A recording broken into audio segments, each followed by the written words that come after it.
Araba toko lafinaritra toko vavy ankafaliana indray no iarahana aminao ary dia anasananao ihany koa ny anaraka ny fampalalam-baovao hatramin'ny farany hoentina amintsika ity takariva ity ny zava-nitranga tamin'ny lalam-pirenena faha-efatra iny ny azony mahajanga izay antom-pisina fitohanana fiarakodia lava reny.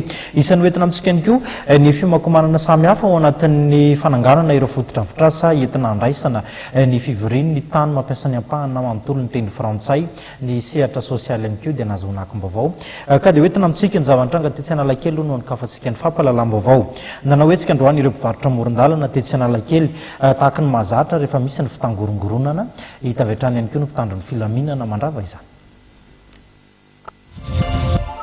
Ny tokony androany ireo mpivarotra etsy Analakely nitangorona teo alohan'ny lapan'ny tanàna izy ireo nanoitra ny fanesorana ireo mpivarotra amoron-dalana eny an-toerana.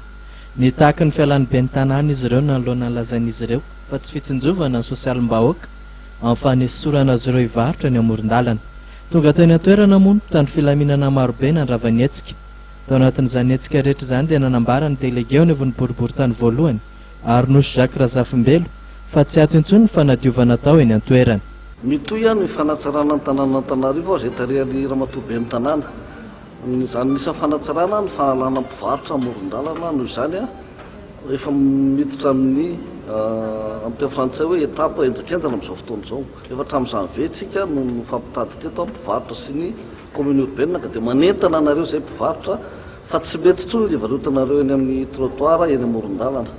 Manentana anareo izay tsofoka any amin'ny tsena ara-dalàna. Misy ny tsena maromaro eto amin'ny commune manantona ny lehibe ny tsena ianareo na manantona ny arrondissement dia ampidiriny.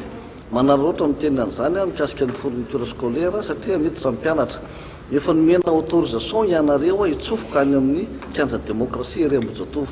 Ahafahanareo mampianatra ny zanaka, ahafahanareo mandony ofatra amin'ny écolage dia mivarotra dika izany. Nefa ianareo tsy mety hiditra eny nefa nareo tsy mahazo mivarotra eny amoron-dalana eny. Fa misy autorisation ara-dalàna tompoko eny Ambohijatovo dia midira eny. Raha ny fantatra moa dia efa nomena ampiasain'ny mpivarotra kojakojam-pianarana ivarotana zaridaina etsy Ambohijatovo raha ho an'ny mpivarotra baiboly sy boky masina kosa ny manoloana ny tranom-pokon'olona Analakely.